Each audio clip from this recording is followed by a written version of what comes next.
Bonjour les filles, alors aujourd'hui je vais vous montrer comment faire cette étagère pour les vernis. Je vais utiliser de la colle et des clous, donc évidemment faites pas ça sans surveillance. Vous allez avoir besoin de planches de bois, donc 7 ou 8.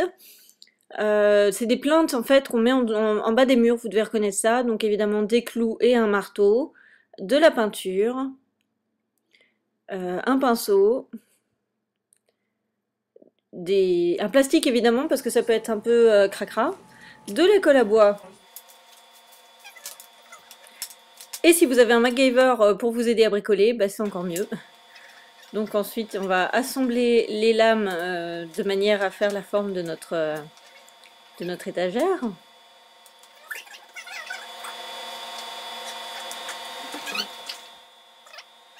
Le but de les assembler, en fait, c'est pour que ce soit plus pratique pour mettre la colle. Pas besoin de mettre des tonnes de colle, hein, il faut juste en mettre sur le bord de la plinthe et donc maintenir en essayant de pas s'en mettre sur les doigts.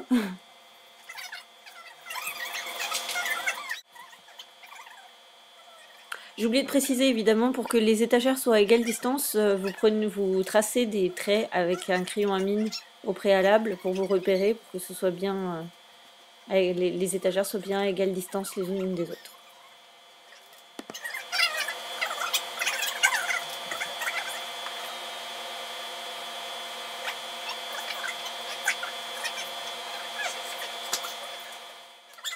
Une fois que vous avez attendu que ça sèche, après il va falloir passer à l'étape des clous pour maintenir tout ça bien solide.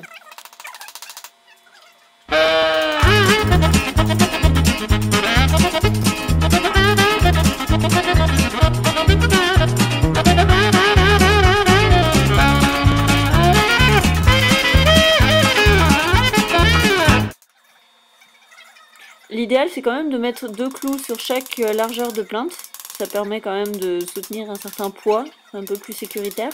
Parce que mine de rien c'est quand même assez lourd des flacons de vernis.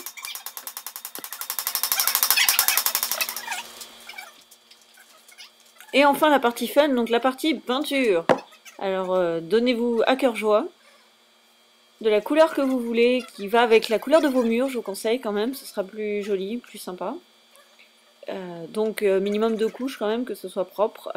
Vous pouvez aussi éventuellement vernir après. Moi je sais que j'ai juste mis une peinture un peu lustrée, donc il n'y avait pas besoin de vernir. Vous laissez tout ça sécher et enfin vous pouvez faire votre Victory Dance.